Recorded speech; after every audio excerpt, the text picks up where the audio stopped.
particular, and is self-doubt a friend or foe?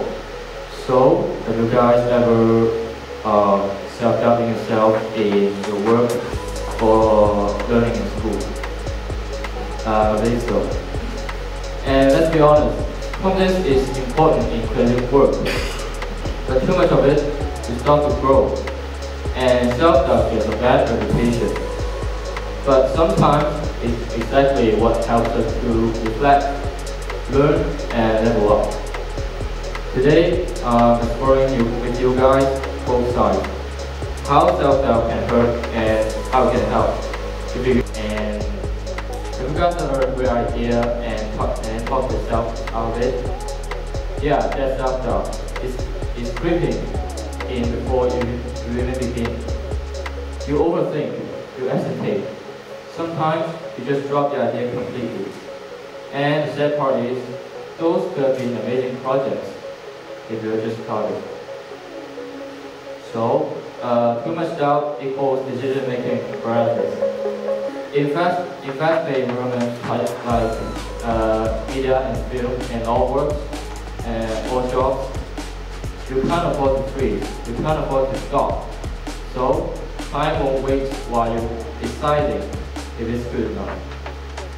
You miss deadlines, you lost chances just because of fear, and that's a pretty big cost. So here's the thing, self-doubt makes risks bigger than they are. You stop seeing opportunities and start seeing danger. Like when someone doesn't submit work because they fear rejection. But risks are part of growth. Without them, creativity. So when you doubt yourself too much, you start to play safe. You avoid experimenting, avoid standing out, just to avoid failure. So, VTech, I think there's no room for play safe. You must have breakthrough. Safe is boring. Safe doesn't help you to grow. So, self-doubt isn't always helpful. It can lead to perfectionism. That means endless fixing that doesn't move the project forward.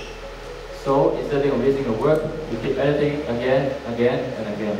But what I'm doing in Premiere Pro, I just do it and not hesitating in it. So endless fixing doesn't mean you're growing. That's fear. You're scared of it. And creativity needs action, and doubt delays the progress. So self-doubt also holds back learning.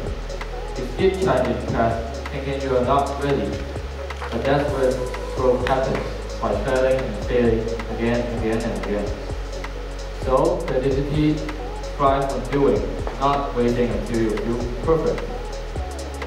A little is okay, a little is for reflection and progress, but too much of it leads to hesitation, it leads to mischance, and it means no growth.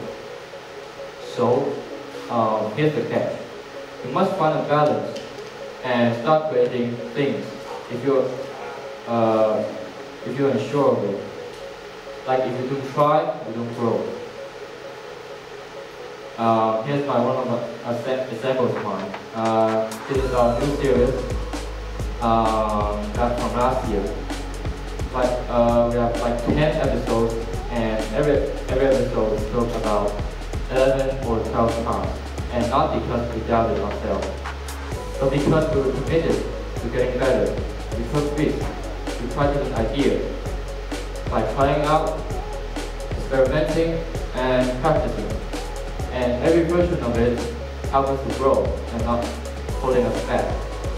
So that's what happens when you replace self-doubt with purposeful improvement. So my conclusion is, you have to find balance in it. Not much, not less.